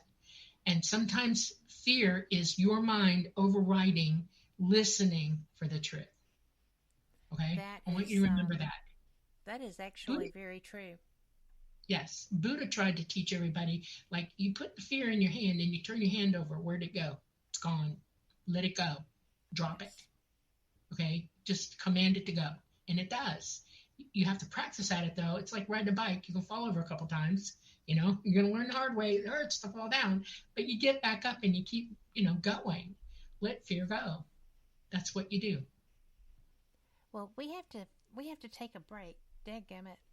But we will be right back, and okay. I have to tell you that I appreciate you. That was brilliant.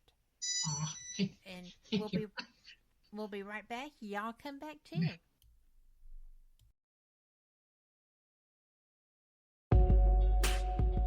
You are listening to WBHM, Digital Broadcasting, the best in paranormal talk, only on Paranormal Experience Radio, broadcasting live out of Birmingham, Alabama.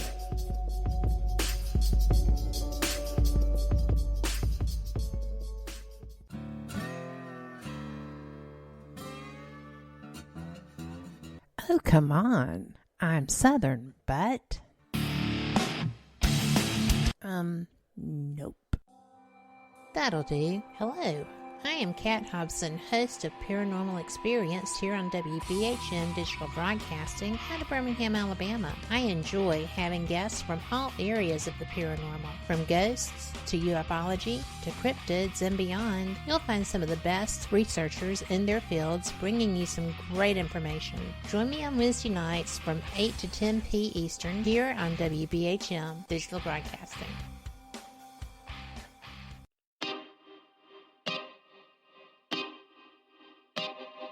This is Jason Bland, host of Midwest Paranormal Presents Paranormal Soup, where we stream live as a webcast every Sunday night, 11 p.m. to 2 a.m. Eastern, with guests who will blow your mind. Live ghost box sessions where you can call into the show to see if the spirits will talk to you, and the world wide web of weird with the latest in paranormal news and evidence.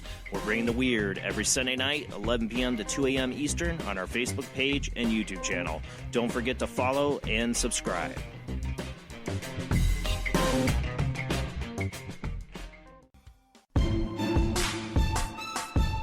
You are listening to WBHM,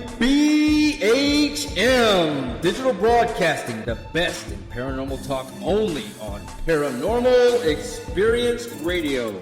Broadcasting live out of Birmingham, Alabama.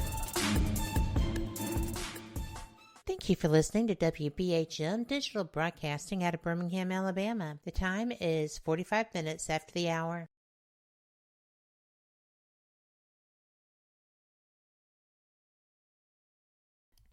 Hello, everybody. Welcome back to Fate Mag Radio. I'm Kat Hobson, your host, with my guests, Dolly Safran and Preston Dennett. And we have had one of the best conversations, I think, that I've had in quite some time. I know that y'all have been enjoying it. I'm getting messaging. I'm seeing chat. I am so glad to be able to bring this show to you. And I'm sorry that I interrupted you to go to that break, but, you know, when you talk about overcoming fear, Preston's got a new book coming out soon about out-of-body experiences. He already has directions for that. I am really thankful that we have had this connection tonight, because I feel that it's been very important. I feel that it's been very important for our listeners. I feel like that where we are is not so much like John asked in our chat room. It's not that we have to wait until we raise the vibration of the planet. When it's time, y'all are going to be here to do the airlift. And people that are ready, awake, and aware are going to be ready, or at least will respond by saying thank you, yes. And so to me it's just interesting also, because this is not the first time that this planet will have gone through that, and that this has been a necessity, will it? Correct. This is a 12,000-year cycle, and there are 280,000 years on this planet of it. So count them up. Yep. Every 12,000 years, the Earth goes through this, and it's because of where we are in the galaxy, everything. And it's complicated. There's a lot of science going on here that you can learn. I can give you a place to go learn it, because I can't teach it overnight. You're going to have to do a little studying. There's a YouTube channel. It's called Suspicious Observers. And the director of it is Ben Davidson, and he is a genius. He is a scientist, and he is well-versed in all of this, and he will teach you. And I do recommend you go learn. It will uplift you. It will show you the science of what's actually going on. Understanding the physical cosmos that we live in is paramount. and it will help you rectify things in your own mind, your own heart, and your own decisions about how you're going to live. And so that is a channel I do recommend, wholeheartedly recommend it. I also recommend a game. It's by Russell Targ. He was a CIA operative. He was a remote viewer for the government. And he woke up one day and realized, you know what? It's more important for everybody to have this ability. He knew we did. And he left it. And it's called ESP Trainer. And you can get it at the Google Play Store. Of all places, you can work it on your computer, your Android, or your iPhone. And it teaches you to guide you through your psychic awareness, and it rates you, it helps you know when you're not doing it, and it absolutely shows you when you're dead on doing it. And there are different levels, and you do one level, you go to the next one and the next one. It's really cool. Once you learn how to do it, start inviting your family over or get everybody on the phone and say, come on, we're all going to play this. Okay, we're all going to practice this. If you have small children in your house, please let them be psychic. They already are. Don't talk them out of it. This is a natural ability. We're born with it, and they express it right away in youth until they're talked out of it. Do not talk your children out of this. Let them be.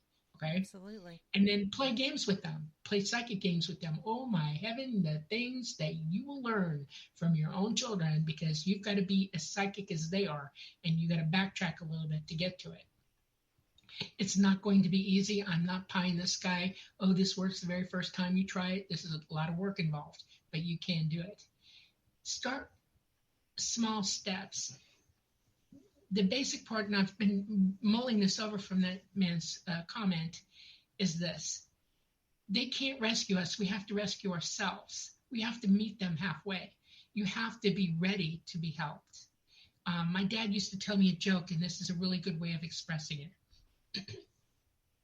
There's a man, and there have been floods, and everybody in California knows about this right now, and everybody in Alabama knows what it's like to have a really bad flood. Georgia too. Anywhere that there's water, you've flooded at least once. And he's on top of his roof, and he's calling to God, God, please, we need to be rescued. Help me. Well, a boat comes by, and he says, no, I'm waiting for God to help me. A helicopter goes by. No, I'm waiting for God to help me. 5 guys in paddle boats and inner tubes are saying, come on, we're going to get you off. We'll get you out of here. He says, no, God's going to help me. Well, guess what? He died. He goes to the pearly gates, and Peter's standing there looking at him funny. And he said, what? He says, why didn't God come and get me? And he said, he sent a boat, a plane, a helicopter, and 4 guys on inner tubes, and you didn't take one of them. What is wrong with you? What were you waiting for? You have to see what the help really is. Yep. And the help is this. You have to get off the roof, get in the water, and get in the boat. And that's why I said what I said about when they do come to help. Not everybody's going to enjoy that. They're going to make the decision to think that something else better is going to come along, or I don't know what the delusion will be. But it's delusional thinking that it's not going to get you saved. If you want saving, you have to meet it halfway. You have to be ready. And that's why they want you to hear their message clearly, loudly, embrace it, go for it. That's the only thing I can say to that. It's up to us, not them. Well, sometimes we just have to take ownership of our own situations. Yes, absolutely. And, it took me into my late 20s before I fully embraced that. I wasn't really bad about, just blaming everybody else, but I actually professionally had a situation come up that my boss wanted me to blame someone else for. Ooh. And I said, yeah, and that was a person that was lower on the totem pole. She probably would have been fired, blah, blah, blah. And I just looked at him. I was like, this was my mistake. It's not the end of the world. I've already fixed it. But this was my mistake. It's okay. I screwed up. Now we're moving on. But, that young woman would have been fired from her position if I had taken what I considered the coward's way out. You have to take ownership.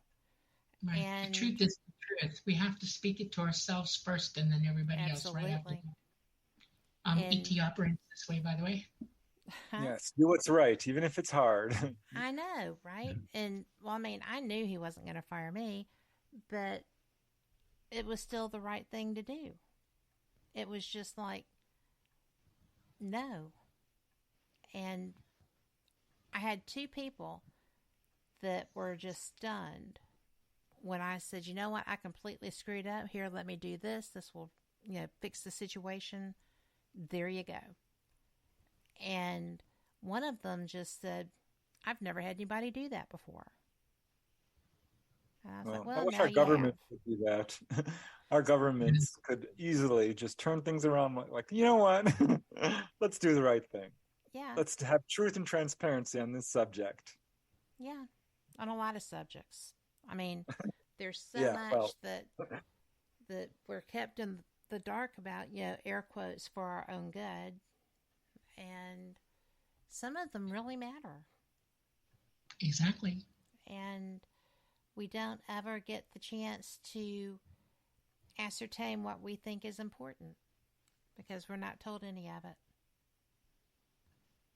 So that's very Tell annoying. yourself the truth first. That's always the best way. If you're in truth in your own mind, you're fine. Yep. Whatever happens around you is doable, period. ETs are wide open psychic. They hear the light and they won't attend it. When I was very young, if I did something stupid, everybody would go quiet on me and just stare at me. Mentally, nothing, no mental connection, nothing. And I would be scratching my head thinking, okay, I know I screwed up. I knew what I'd done, okay? Right. But they're not reacting. And I didn't get what I thought I was going to get from it. And finally, somebody would say to me, okay, what's next? What are you going to do now? And I was like, what? Huh? And it's like, how are you going to own this? How are you going to explain the situation to us? What's going on? Yes. And I knew in that second, I was wholly responsible for my next statements or my next, what I did. And I knew that if I went the wrong way, they would not listen to me because they already knew the truth. Okay. And I went, okay, I made this mistake. I don't know what to do. And then they counseled me at that point and they said, you have to make amends. You have to atone for it. You have to make it right.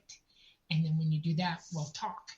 And I went out of my way at that moment, like, okay, I need to do this, this, and this. And I did it. I didn't let it go. I didn't do it next week or Tuesday. I did it right then on the spot. Yes. And that got me back in the swing of what I was supposed to be doing. And I was okay. They didn't judge me. They didn't punish me. They didn't do any of that. They just patted me on the back and said, okay, let's go. What's next? Okay. That's how we should treat each other. That's how we should be. It's an imperative to them. They can't exist any other way. They don't have governments because of that. They have consensus because they are that smart. They know the truth and everybody cooperates with everybody else. There's no, I know more than you do. They don't act like that. They respect one another. They respect wisdom and they respect the truth and knowledge. And consensus is what drives them. And that's how they decide what they're going to do. Some people have talked to me about the Galactic Federation, and I cringe every time I hear it. That's that person putting their objective reality onto ET, and it doesn't exist. That's not how they are. And I got approached by this person when I was in California for an event. Okay. And, I mean, I didn't think it was real because it was so unexpected. And not the way I believe the universe works. So, I certainly don't think that you have to pay a fee to be part of the Galactic Federation. No, so, you do not. I was just like, There's no such thing. Well, no, I mean, because we're all already part of that.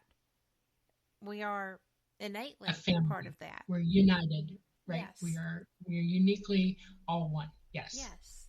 I mean, and to me, that's what it is. If you're going to put a label on one another. If you need this, you got it. I'm going to supply it. Yes. It's in my nature to want to do that. And that's because it's for the good of all of us. And if I see I can help you, I help you. No questions asked. Okay. Yes. That's what we do. That's what people do. Should do. So anyway, when you said that, I was like, I know that guy. And I didn't give him money. So, because I knew better. But that's neither here nor there. You're operating properly then. Your intuition is on high alert. That's good. Yes. You're hearing the truth. Yes. There are people, though, who are easily gullible. They've been trained to be that way, and they buy it hook, line, and sinker. And it's like, no, don't. Think about this. Critically put yourself through what that means. If I tell you I'm going to, it's conning. It's people con each other all the time here, and it's not okay because you're not telling them the truth. You should just say, look, I'm in dire straits and I need help.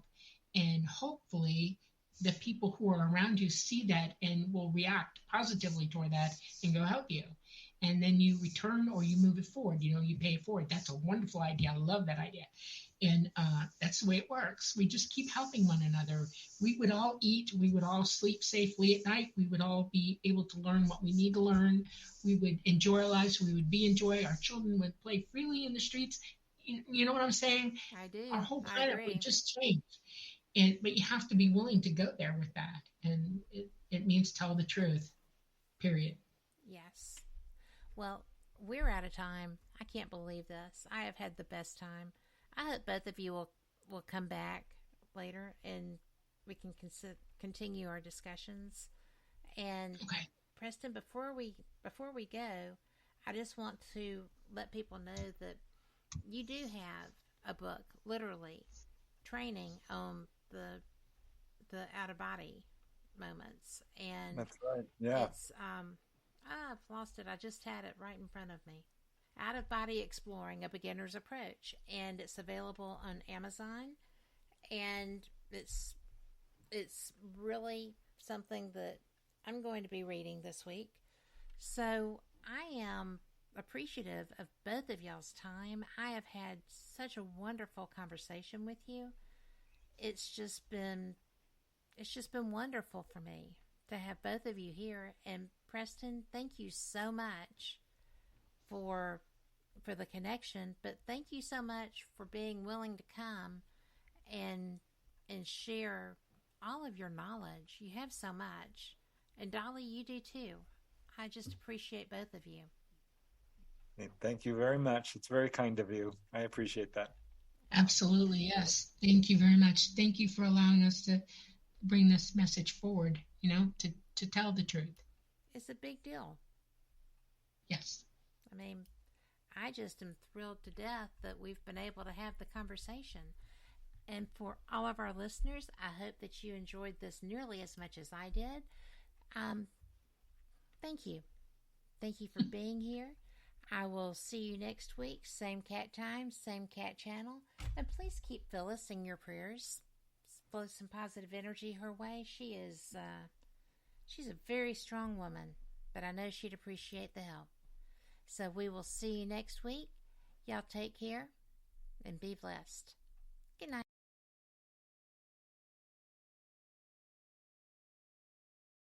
Y'all thought y'all were getting out of here without it, didn't you? If you actually are just unhappy with what you're seeing,